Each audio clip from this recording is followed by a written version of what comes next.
ఎప్పుడూ కూడా బాబు అమ్మ అని అంటారు తప్ప మురళీమోహన్ అని కూడా అన్నారు. అసలు అన్నట్టు ఇంకోటి మర్చిపోయాను. నేను వచ్చేటప్పుడు నా పేరేంటి అని అడిగారు. రాగానే రాజుబాబు అండి అని చెప్పారు. అసలు పేరు అయితే మా నాన్నగారు రాజా రామ్మోహన్ రాయ్ అని పెట్టారండి. ఆయన స్వాతంత్ర సమరయోధుడు. కానీ అందరు కూడా పేరు పెద్దదైపోయింది అని రాజుబాబు అని మరుస్తారండి అన్న.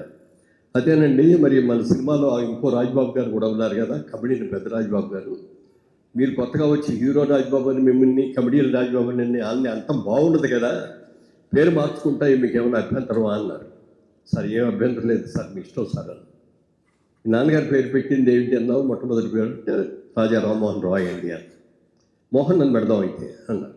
ఓకే సార్ అని ప్రెస్లో అనౌన్స్ చేయగానే వాళ్ళు, సార్ మోహన్ అంటే ఏదో కత్తిరించినట్టు ఉందండి, ఫుల్ ఫ్లెడ్జ్డ్ కానీ ఏమిలాగా లేదు అని అంటే అప్పుడు మురళీమోహన్ అనే నామకరణం ఆయన చేసింది.